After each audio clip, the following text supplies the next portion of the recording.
Hello there. This, of course, is Dr. Craig Bythewood, aka Dr. B. And this is Corporate Finance, Columbia Southern University, my two favorite Vietnam classes. So it is September 7th, and as we are approximately 20 days away from me meeting with the first batch of you, just let me say that I'm very excited about the opportunity to meet all of you. Let me also take a little bit of time to say that I have been really impressed with the way in which you all have been progressing, the ways in which you've been aggressive about communicating with me if you have questions, the way in which you have been pouring yourselves into these assignments. I really do appreciate it. I do want to say this very quickly. There's a difference between someone doing a perfect paper versus someone getting a deduction. So some of you seem to perceive that if you get less than 100, that means you did something wrong. And to me, if you have a high A, that means you did something right. That means you operated in excellence. That means that you got a very high score. So if you get a very high score, it's not necessary to text me and say, or email me and say, what did I do wrong? Because that's not necessarily the situation. And I'll give you a perfect example. Yesterday, I attended a baseball game. So my grandson is an all-star. So that's good. He's excellent. In order to be excellent, in order to be an all-star, you have to be picked off of your team to be excellent. So does that mean he hits every single time? I don't know any baseball players that hit 1,000%. It's like impossible.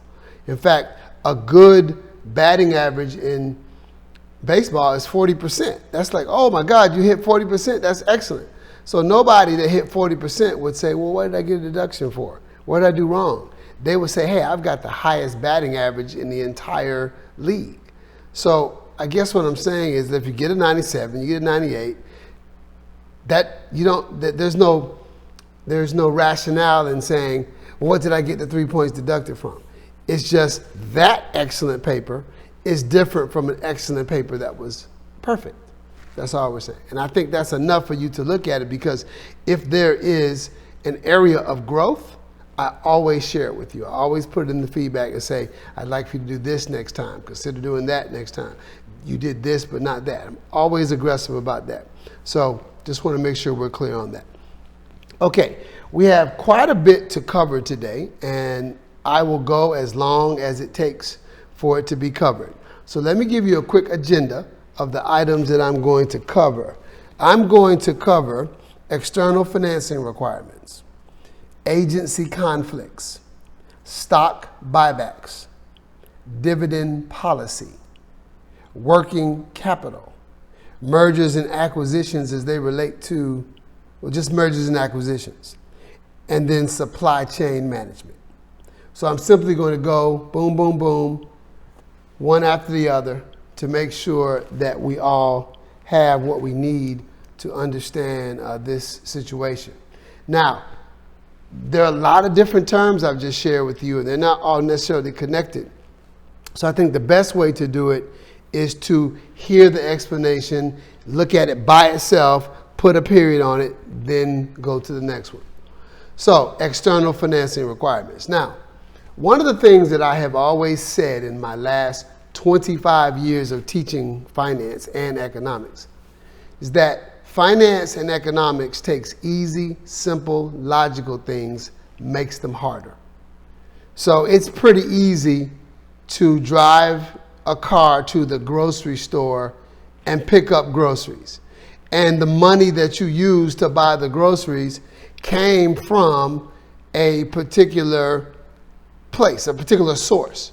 So guess what? You just did a financial case analysis. But you don't think about it like that because it's simple to you to get the funds by doing whatever you do, then going to the store, spending the funds, boom. So I just want you to think about how the simplicity of your life is a great way of thinking about the specificity of these complex concepts.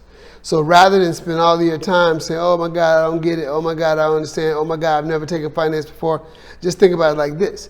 Well, you have done finance all your life. And I get a lot of emails from you where you feel like it's so important to tell me that you've never taken finance before. It's not important to tell me that, because all it does is make you lose confidence. You have taken finance before, it was just life. Now that it's a textbook finance, it's a master's level finance, the only difference between what you've done in real life and what's being expected of you here, terms, terminology, definition, that's the only thing that's different. So once you understand how to take all these concepts and make them make sense with what you already know, it just makes it so much simpler. So the first one is, I'm being led to share something with you. A perfect example of what I just said is an email that I received from one of my students. Great email, great question, but I think the answer reinforces my point. So what the person said was, I'm looking at a particular company, and a particular company is doing well. They have a high rate of return. Well, you want me in the assignment to do a portfolio of 5 to 8 stocks. Well, when I take that stock and I put it into the portfolio, it doesn't keep the company from doing well. The company still did well. So adding it to the portfolio was no different than looking at it by itself. And that's counterintuitive to what the textbook says. So I explained to the person it's not counterintuitive. And the reason why it's not counterintuitive is because there are two things that you're looking at and looking at the trade-off. One, return. What am I getting out of it? The other is risk. What am I taking on to get it? So the purpose of a portfolio is not to make the return higher. The purpose of a portfolio is to make the risk lower. So, and of course, I'm just going off of memory, so I may not be expressing the question exactly the same, but basically what they were saying is, because Pfizer is doing well by itself, and it didn't really do that well as part of the portfolio, I don't understand. So I gave them a very simple example, which I knew would resonate, and I'm sharing it with you so we can all learn from it. I said, what if I had an opportunity to get paid every time you guys did well? So I was asked to create a portfolio of students. And when I put the portfolio of students together, then I would be able to look at them and figure out whoever has the highest grades, I get more money. So I said in my example, if I chose 5 students that all had the same, say they all had sick kids, say they all worked for the same company, say they all lived in the same neighborhood, then something that happens in that neighborhood, or the kids getting sick, or that job laying everybody off, it would affect their grades all the same. So that's not a good portfolio for my winnings. My winnings are you do well in grades. So what I'm going to do is I'm going to pick 5 students that have totally different scenarios so I can diversify my risk and increase the chance that all 5 of you would do well in the class. So what I said to the student is, you're a great student. And you're a great student regardless of who the other 4 people are. So you don't stop becoming a great student because I put you in a portfolio of 4 other students. So there's a separation between A, who you are as a student, and B, who those other students are as part of my portfolio. And then I explained to them that, to repeat what I just said to you, a portfolio isn't about increasing return. It's about decreasing risk. And by decreasing risk, you automatically increase your return. So I hope that makes sense, and I hope that you also see my main point. And my main point is that when you look at real life and look at the simplicity of real life and then apply it to these financial concepts, it's easier. All right. So, external financing requirements. External financing requirements sounds hard. I know it sounds hard because many of you have asked me questions about it. Many of the tutors have asked me questions about it. But watch how easy external financing requirement means or is. What is internal? Inside. What's external? Outside. Well, if I go in my pocket, pull out some money, that's internal. If I go to my bank, that's internal. But if I make a phone call and say, hey, can you give me that money you owe me? If I make a phone call and say, hey, I'm going to do this contract that you offered me before so I can get a compensation, isn't that external? I'm getting money, but I'm getting money from somewhere that isn't in here. Now, before I make the call to try to get the money, guess what I'm going to ask first? How much do I need? Financing, where are you getting the money from? Investing, where are you putting the money? Financing, where are you getting the money from? Investing, where are you getting the money? So external financing requirement is just as easy as saying, hey, how much do I need and where will I get it from outside of myself? Boom. I promise you it's just that easy. Is the formula that easy? No. But if you think about the logic of what's being talked about, then it's easier for you to analyze the formula, because all the formula is a representation of what I'm saying to you right now. Hey, I need money. How much do you need? Well, let me see what my requirement is. Hey, where are you going to get it from? I'm going to get it from somewhere outside of me. I'm going to get it from the equity market by issuing shares. I'm going to get it from the debt market by issuing bonds. I'm going to get it operationally by adding a product line. These are all ways to get money, external financing requirements. Now, I found this pretty interesting. Multiple of you, understandably, wrote emails about this, but you were just totally thrown about the growth part. Oh my God, I don't understand how the growth rate affects external financing. Really? So think about it like this. External financing is what I need from the outside. If I grow, don't I need more? If I shrink, don't I need less? So I'll give you a real life example. I have 3 daughters. One daughter is a freshman at college. The other 2 are 9th graders and 10th graders. So last year, they all played basketball, and they had basketball practice at the same time. The 9th and 12th grade played on the same team. 8th grade played the middle school, which is right next door. So after basketball practice, I'd pick up all 3 of them, and I would take them to eat before I took them home. Okay? Well, the other day, I went to pick them up from basketball practice and realized there are only 2 of them. So when we went to McDonald's to get some food, my bill was less. Guess what happened?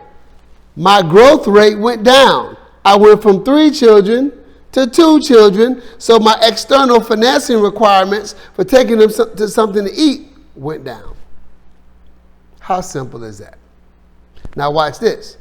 This morning, I got a phone call from the daughter at college. She said, Dad, I need to go grocery shopping. Think about it. She's 18 years old. She's in college. She's never had to get groceries from me before because I go and buy the groceries. So since I go and buy the groceries, she's eating my groceries. I still have to buy groceries, but now she's somewhere else and she says, Dad, I have to get groceries. So because she's in college, guess what happened? My growth rate of buying groceries went up. First, I had to buy just groceries for the household. Now I've got to buy groceries for the household and her.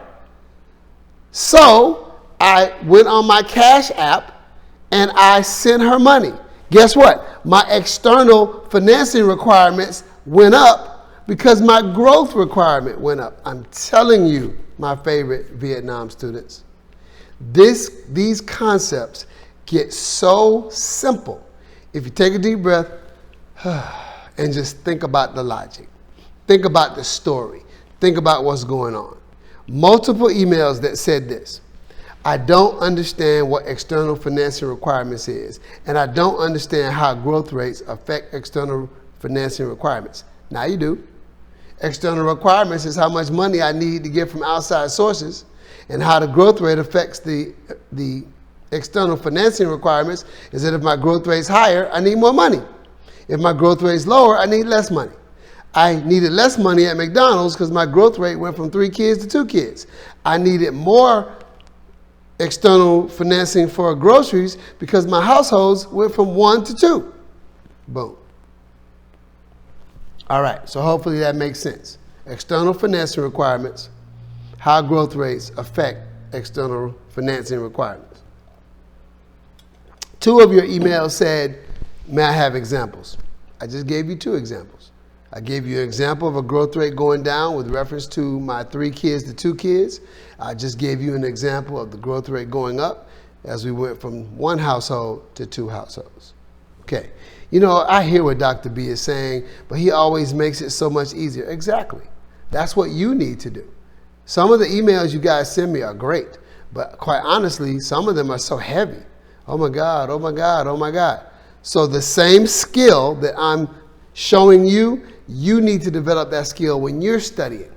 Okay, all right, let me take a deep breath, figure out how I can decomplexarize that. I totally made that word up, doesn't exist.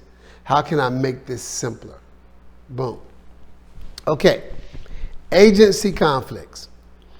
Again, I've never taken finance before. Yes, but you've been dealing with agency conflicts all your life in some form. So I will give you an example. First of all, let me define it. Agency conflict means this. You have 2 sets of people. One is the person that needs something done. We call that the principal.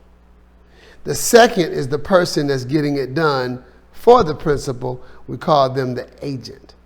That's why it's called agency conflict, because there's a conflict between the person that needs something done, principal, and the person that is going to do it for the person, agent. Agency conflict. This morning, I went in my backyard and I ran. That's something I do every single day. As I was running, I had on some very low socks, and some of the little weeds were like scratching the side of my legs while I was running. And I remembered that my lawn person told me that he was going to be here on Friday. Today is Saturday. So there's a young man, middle schooler, on my street who I hire to do my lawn.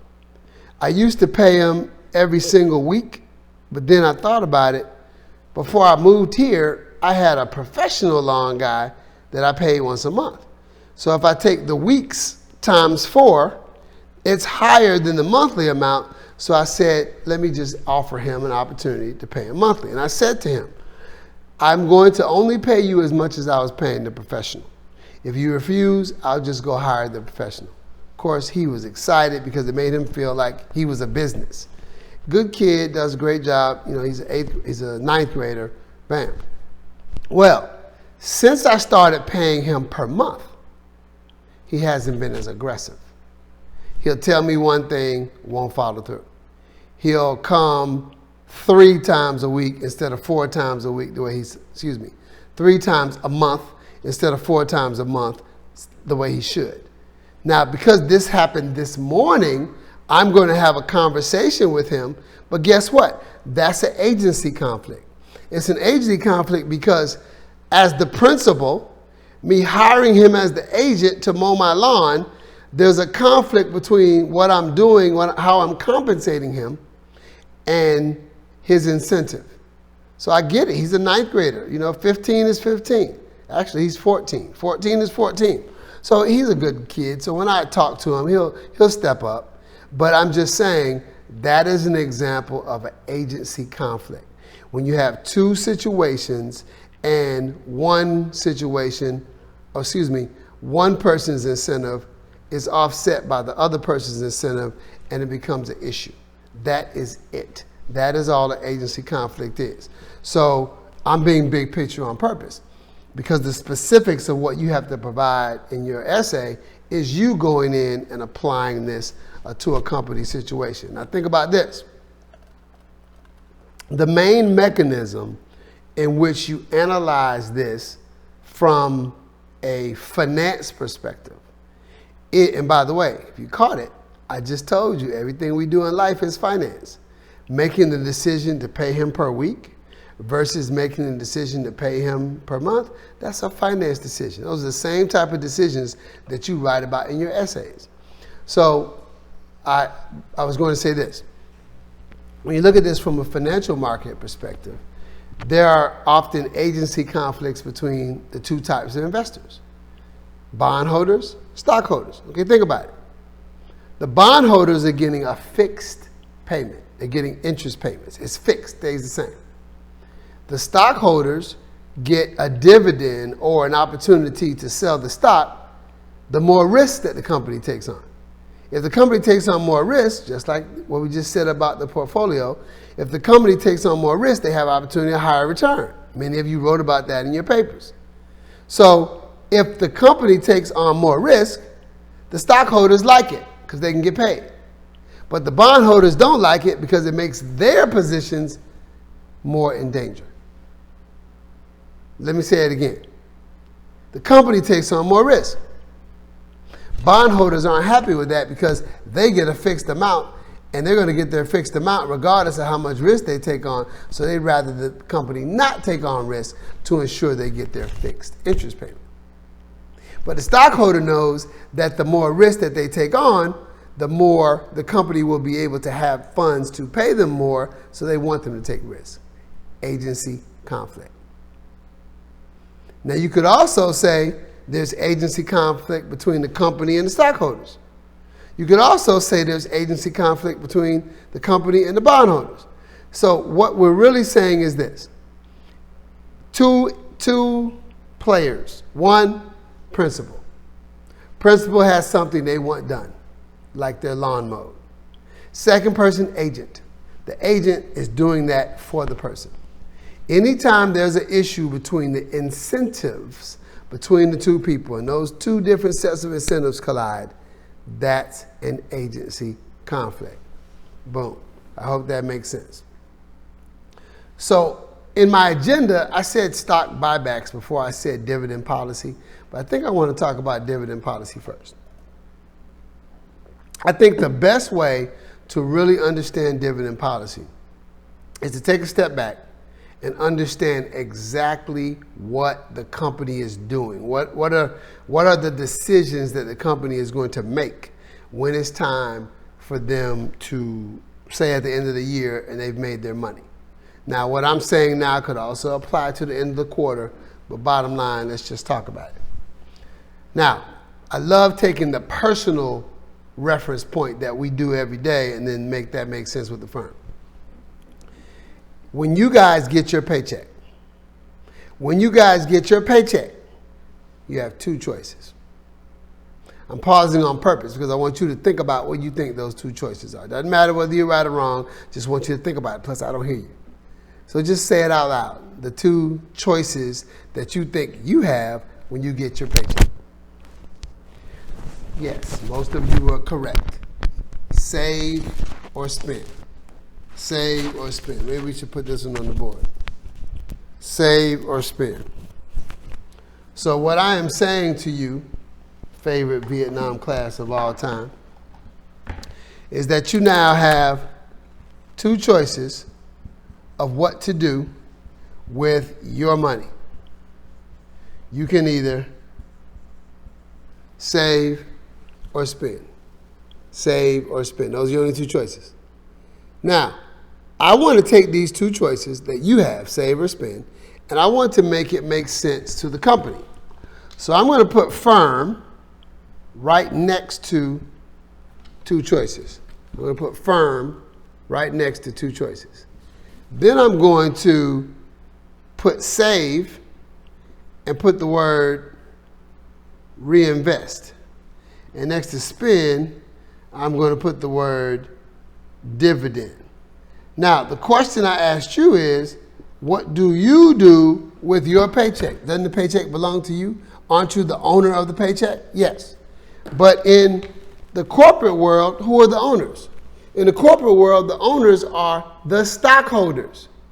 So the company has the same two choices. The company, firm, has the choice of saving the money or spending the money. If they save it, they're reinvesting it back in the country, reinvesting it back in the company. If they spend it, they're giving it to who? The owners. So they pay a dividend to the owners. I just finished saying, with a stockholder, the stockholder wants you to take on risk because either you're going to get a higher dividend potentially, or you can sell the stock for more than you paid. That's really what's going on with these two choices. Because if the company reinvests it back into the firm, you're increasing the chance of being able to sell the stock for a higher amount. If the company instead pays a dividend, that's a higher dividend for the stockholders. So both of these affect the stockholders. So you should be able to see two things. Number one, what dividend policy is. Because dividend policy says, hey, how much of that are you going to do? Two, you should be able to see that why there's an agency conflict. Because look, the bondholders aren't even on this table. They're not even written on the board. So a decision to be made to benefit the company is not necessarily going to be the same benefit to the bondholder. So what I'm saying to you is, when the company looks at this decision right here, when the company looks at this decision right here, that's a dividend decision. It's a dividend decision. What if the company always says this? You know what? Every time we make money, and we have our two choices with the money. I don't have making money right here, but this line right here, that's net income. That's net income. That's net profit. That's how much is left after you spend all your money. So let's be clear on that. This first line implies you have two choices of what to do with your net income. I said you have two choices of what to do with your paycheck. Isn't this the company's paycheck? Don't they take a whole bunch of money out of your check before they give it to you? Same thing. Same thing that here, the company is looking at what's left over. So,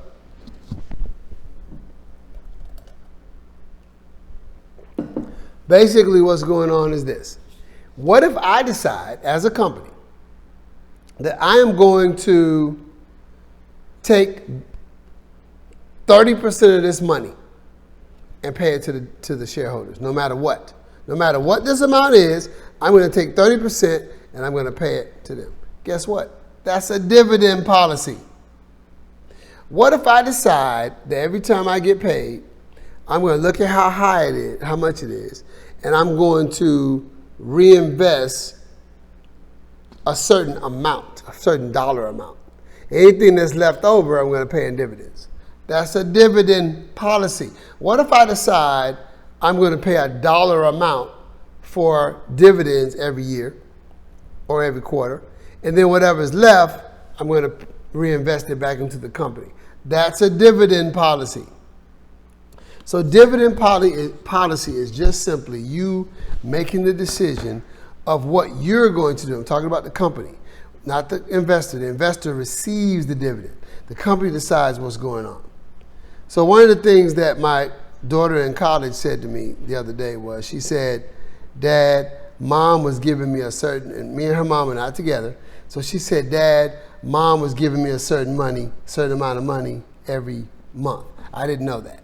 So based on how much money she was giving me, I want you to do X, Y, and Z. Well, if I decide to do that, that's a policy. This is the Pay Mecca policy. So the Mecca is her name, M-E-C-C-A. So paying Mecca is the same thing as paying dividends or paying the stockholders. It's exactly the same.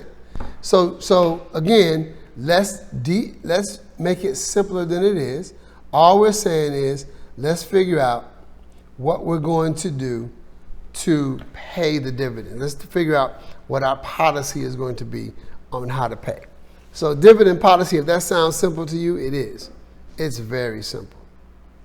Okay. Now, I'm going to, let's do stock buyback. Okay. Now, I really want you to hear me, because I think your book and the other sources you use for information I think they do a good job of explaining what stock repurchase is. However, I think there's a lot of room for improvement in explaining why you do a stock repurchase.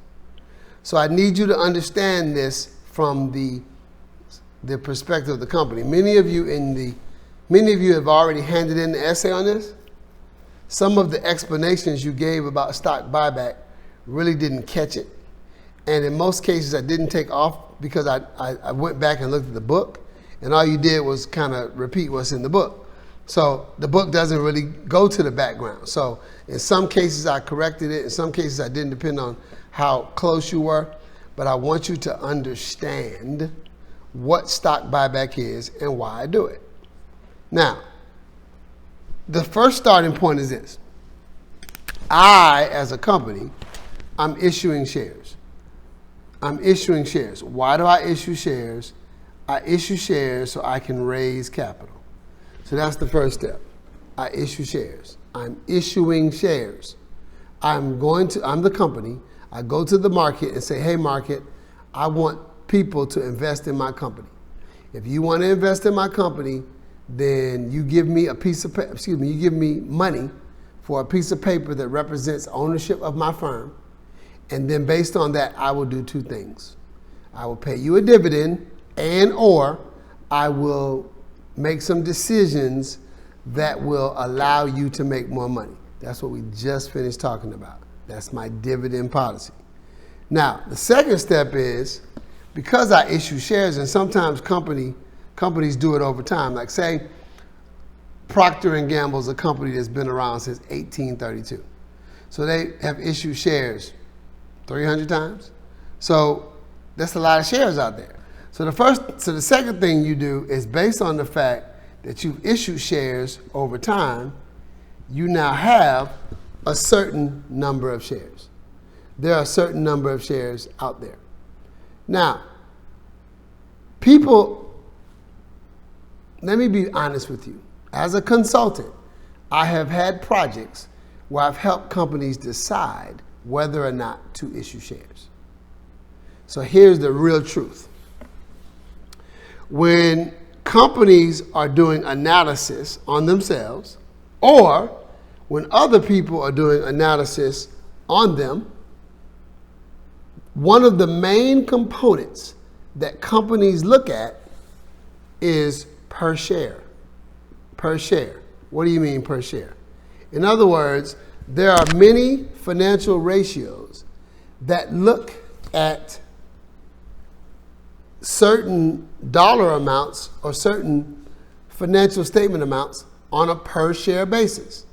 Earnings per share, dividends per share. I can go on and on. If you go back to when you did the ratios earlier in the class, some of the things you did were per share. Well, guess what? If this number is really big, guess what it does to this number? Back up. Every example I just gave you, per share was in the denominator. So it's X per share, where X is some dollar amount. X per share. Earnings, that's the X per share. Dividends, that's the X per share. So all per share calculations are done with the per share being in the denominator. So what I am saying to you is very simple. I'm saying to you that most of the reasons why companies buy back shares is because they have so many shares out there, because they've issued shares so many times. They have so many shares out there because they've issued shares so many times that they now want to make their per share numbers look better. If I make the denominator smaller, what happens to the fraction? It gets bigger. If I make the denominator smaller, what happens to the fraction? It gets bigger. So if my earnings per share is such and such, and then the earnings stay the same, but I reduce my per share, guess what? My earnings per share just went up and I look better. And I'm telling you the truth, that is the real reason why companies buy back shares. First thing that happens, they issue shares to raise capital. Second thing that happens, they now have a certain number of shares. Third thing that happens, they now look at the per share numbers, say, ooh, these numbers are too small. So they buy back the shares. That's it. Some of you wrote it as if they're buying back the shares to make money, or they're buying back the shares to help the shareholders. And again, there was no information in any of your texts to make you understand what I just shared, because hear me, I'm sharing this with you based on consulting experience, not based on writing a book, or not based on what the formula is. Remember, formulas just represent relationships. That's why I'm always stressing that you guys understand the relationships, and now suddenly everything's easier and simpler.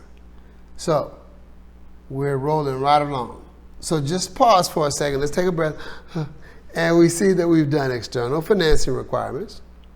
We figured out how growth rates affect external financing requirements. We've looked at agency conflicts, principal versus agent. We've looked at dividend policy. And we've looked at stock buybacks. And if you're real about it, I pretty much gave you the answer to one of the questions in the essay just now. But I really wanted you to understand how that works. And I think that this is the only way that I could do that. So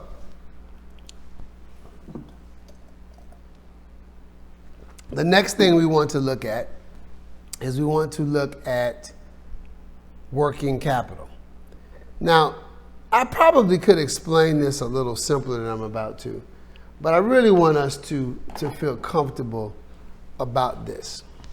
I made this comment to you in the very beginning, and I'm going to make it again. I took the income statement, right, and I explained to you. I'm just going to use the word the acronym IS for income statement. No need to do it again. And I'm going to use balance sheet to represent I'm going to use BS to represent the balance sheet. And I'm just going to do a very, plain breakdown of balance sheet and income statement just to make a point. So we did this the first video. You get this. Income statement, money coming in, money going out, left over with net income. You already know that. I even talked about that earlier in this video. Balance sheet, this is the amount of money that I am investing. Actually, let me add assets to this. Again, this is just a review. You have this in your notes from the first one. I'm just making a point to help understand working capital. So assets, where'd you put the money? Investing. Debt and equity, where'd you get the money from? Balance sheet, assets, debt and liability. Debt and equity. Investing, financing. Income statement. How much did you make?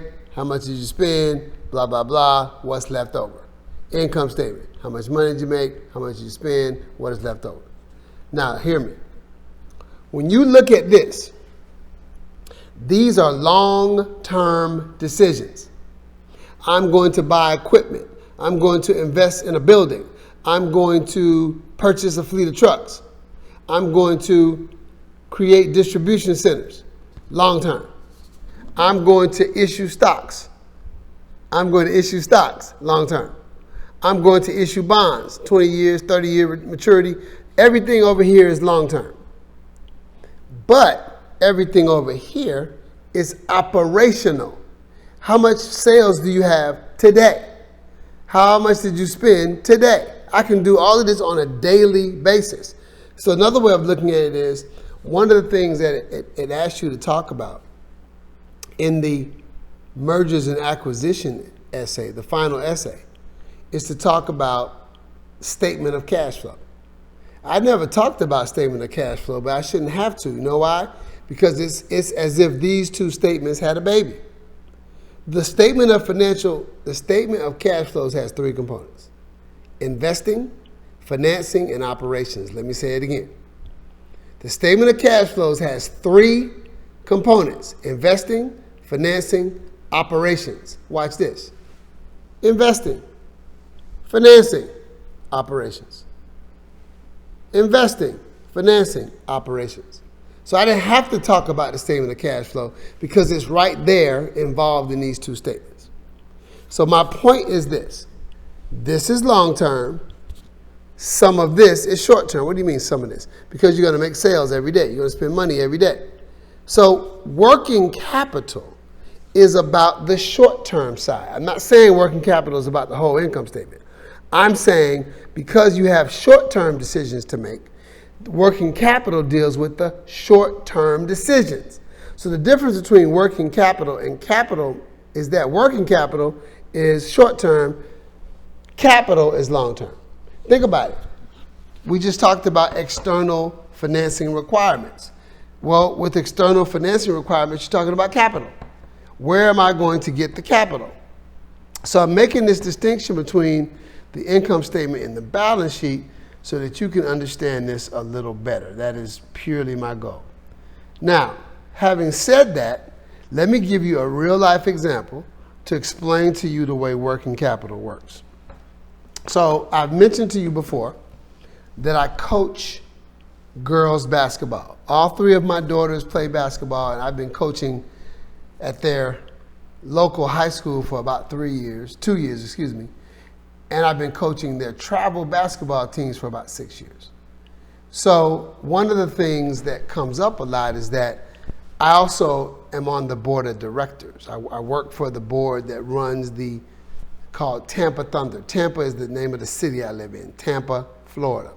And so in Tampa, our girls basketball travel program is called the Tampa Thunder. Well, I said all that to say this. We have our own tournament once a year. And when we have our own tournament, we run the tournament. So I was asked to work the gate, meaning when people came in to pay, parents, coaches, whatever, I would take their money. So one of the things I asked for when we started was I asked the organization to give me $250 in ones, fives, and tens. I do realize we use different currency, but ones, fives, and tens are the smaller denominations. And my rationale was when people come and pay to get in the tournament, I have to give them change. So I asked for $250 in small denominations so I can give them change. So I collected money all tournament. Then Monday morning, I took that money that we made and I took it to the bank. But I also took that $250 and put it back in the bank. So that means that $250 was my working capital. It's the short-term amount that I had to use in order to do what we have to do. Now, watch this. The company, of course, got the money back. But something else that the company had to do, or the organization had to do, is this. We feed our coaches. We have a hospitality room. You had to pay for it, right? So the difference between the $250 that was given back, but then the money you had to spend on the food, that difference is called net working capital. Net working capital. So let's assume that they had to pay $100. So the net working capital was $150. The organization got back the $150, but they had to spend the $100, so the net working capital was $150. So for your purposes, all you need to understand is simply this. When you are looking at working capital management, you're just looking at short term. So let me be a little bit more specific now that I've given you the big picture. To me, the big picture is always the most important part. Once we get that, we can be more specific and look at some of the things that you see in your book. That right there, current assets. Current assets is just a fancy way of saying this is the amount of money that I'm going to have that's short term. What are some examples of current assets? Cash, marketable securities. What's a marketable security? It's something that you invest in, but you can sell it off really quick to get the cash you need. What if our organization had $250 sitting in marketable securities? When I called and said, hey, I need $250 for the tournament, they would have sold it, then sent it to me. Current assets are known as, and I'm just using the acronym here, WC, working capital. Working capital. But now, if you take current assets and you subtract from current assets current liabilities, now, instead of having working capital, you now have net working capital. So current assets minus current liabilities is net working capital. Now, I hope you realize the magic of what I'm doing. I'm talking about it first. I'm making you explain it first. And then I'm giving you the formula. Some of you go straight to the formula, and that's why the journey is sometimes so difficult. Understand the concept first. When you understand the concept first, then this becomes easier. So I could have given you this and you'd be like, what? What is that? I've never taken finance before. But you all understand my basketball analogy or my tournament analogy. You've all spent money before. You've all received money before. And that's really all we're talking about. So the lesson I'm giving you here is just so much easier if you do it that way. Let me give you a perfect example before I hit the last two concepts. And I will talk a little bit about the exam before we stop as well. So there was a situation where I had an exchange student from Africa. What is an exchange student? That's someone who lives in another country and they come over here and study for a semester, and another student from there goes over to their country and they flip, and just so that the students can get a cultural experience of how another culture operates, just like the cultural experience I'm going to get when I come to Vietnam. So this student had always received A's in every class she'd ever taken. And she was taking a graduate finance class, just like you are, at the University of Tampa. Well, this class was affecting her so much. She was about to fail it. And she was crying, she was upset. And she asked someone, who do you know that I could get that's a really strong tutor that could help save my grade? So they suggested me. So she called me and said, Dr. B, you come highly recommended. Can you please come and help me? So I said, sure. So I met her at a library conference room. That simply means a room inside of a library where you have a desk and you study. So I met her in the conference room. I walked in, and she had papers all over the table, and all the papers had formulas on them. And when she called me, she kept saying this, I just don't understand the formulas. She was crying. I just don't understand the formulas. I just don't understand the formulas. So I walked in and I asked her first, what is the assignment you have to do? She said, we have this huge problem set that we have to do, and it's worth 50% of my grade, and I just don't know what formulas to use. I just don't know what formulas to use. And it's one situation, and you have to do a bunch of problems on that one situation. It's like a case. So I said to my African exchange student, I said, African exchange student, can you please tell me the situation that's going on in this scenario? Silence. I said, can you please explain to me what the company is doing in this scenario? Can you please explain to me what the story is? Can you explain to me what they're trying to accomplish? Can you explain to me what their action plan is? Can you explain to me what they want to do? What's the goal? What are the choices? Can you explain any of that to me? She was quiet after every one of those questions. And the reason why she was quiet is because she was focusing on the formulas, but not the story. And I've been saying this for 25 years while I've been teaching this class.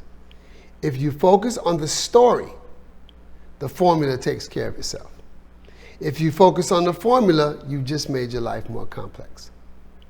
I explained it to you first, and then I talked about the formula. Let me finish this story first. So I took her calculator, and by the way, she had a calculator in her hand the whole time we were talking. I took her calculator out of her hand. I put it in my blazer pocket, because I always wear a blazer. And then I went to all those papers with the formulas on them. I grabbed them, bunched them up, threw them in the garbage can. I set my timer for 20 minutes. I said, here's what's going to happen. I'm going to walk out of this door, and for 20 minutes, I want you to focus on the situation, the scenario, what's going on, who the players are, what they're trying to accomplish. And when I come back, I want you to answer all those questions that I gave you before. I walked out. I came back 20 minutes later after my timer went off.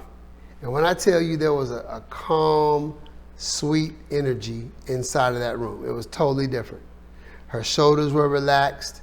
All the tension that was in the room before was gone. All the papers were neat. I remember I had her calculator right here. And she began to explain to me what was going on. And after she explained to me what was going on, guess what she said to me? So now I know what formula to use. It's obvious what formula to use because now I understand what's going on. So I'm saying that to you because some of you do that. Some of you jump right into the formula instead of understanding the logic. And most of these graduate level questions ask you to explain and to analyze. And you all have done a great job of that up to this point. Even those of you that look at the formula first, you're still doing a good job. I'm just saying it will be easier if you do what I'm suggesting. Here's an example I gave in a recent class to show you that it's about the story, not the formula. So last week, actually it was 2 weeks ago, before school started, my two daughters that were going into the 9th and 10th grade came to me and said, Dad, we want to go to the movies with our friends because this is the last week of summer. So each one of us wants to invite a friend and we want to go to the movies. I said, cool, let's go. So each one gave me the address of their friends.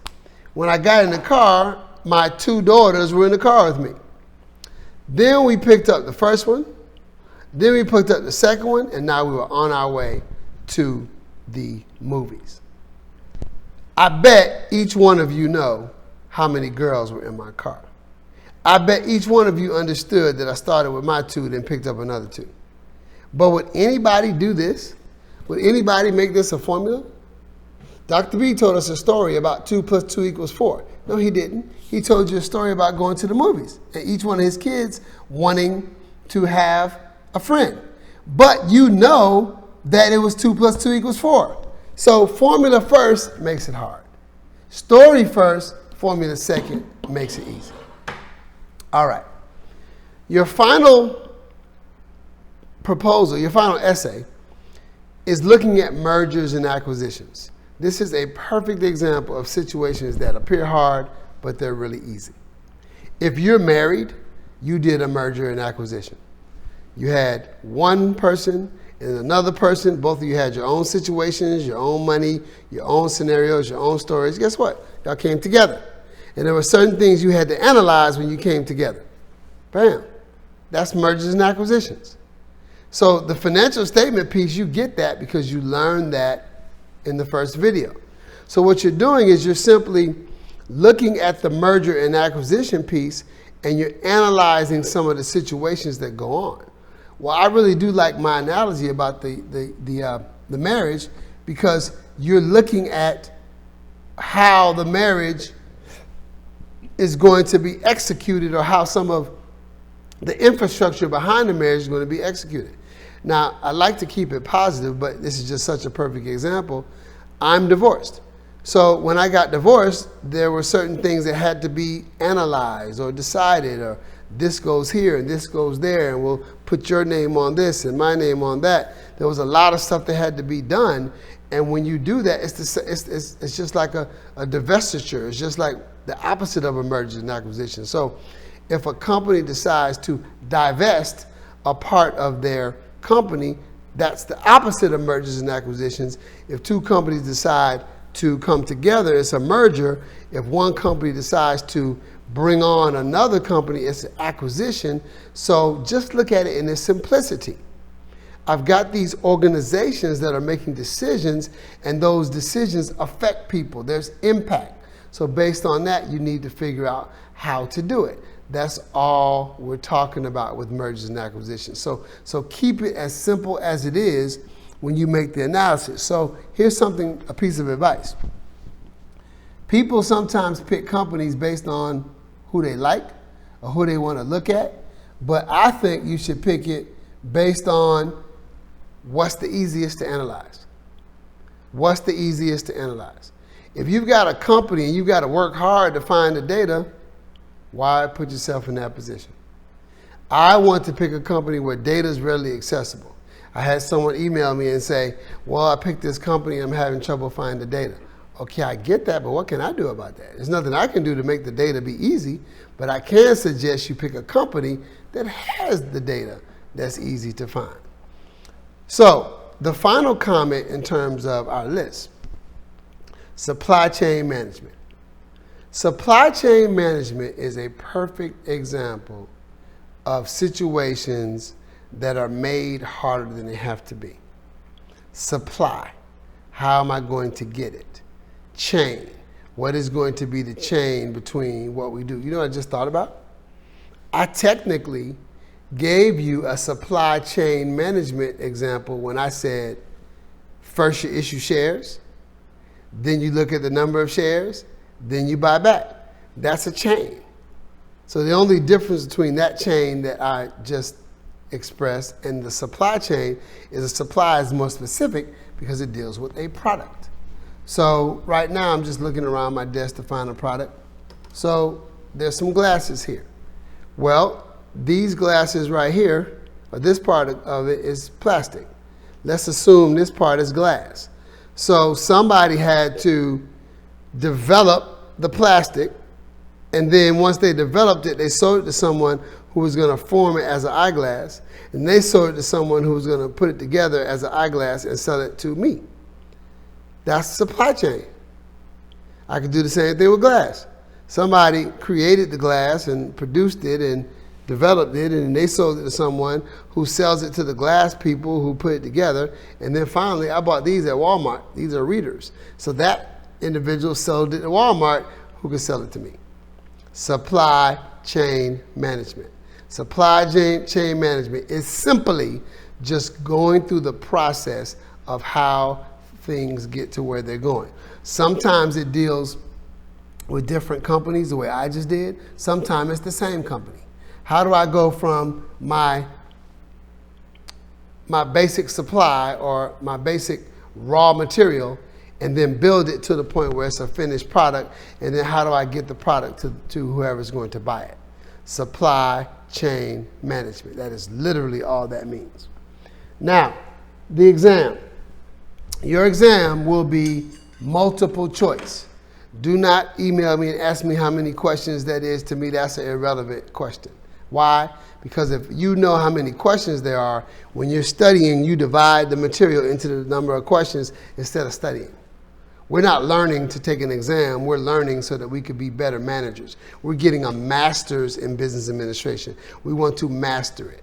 So knowing specifics about the test makes sense because it helps you study. But knowing everything doesn't really help you. So multiple choice questions. The exam will be open book. So the source of the multiple choice questions will be all of the things that we've studied up to this point. So think about your textbook, think about the chapters, think about, example, when I look at our learning outcomes, financial statement analysis, financial ratio analysis, valuation principle, short-term financing, long-term financing, human capital, time value of money, capital budget decision-making, mergers and acquisitions, risk and return. That's a really good list of the subjects that will be covered on the exam. And so studying those questions, knowing that you'll have access to your book so you want to understand it, is going to understand it rather than having to memorize it. Because if you memorize it, then you have to find it in the book, and that takes time. So what you want to do is understand all of these concepts, and then any lookup that you do will be short. It will be a review as opposed to you trying to teach yourself while you're on the exam. So multiple choice exam, open book. I believe that is all that you need to know in terms of the exam. I think that this video will suffice because I think that I've been very comprehensive in covering everything. So if there are other things that you think you need to know, please email me. And let me say again, as we get closer to September 27th and then on the back end with the second city, I'm extremely excited and ready to meet all of you. And I hope that you enjoy the rest of your weekend, and I hope that this video is helpful. So this is again Dr. Craig Bythewood with our third and final video. Okay, take care.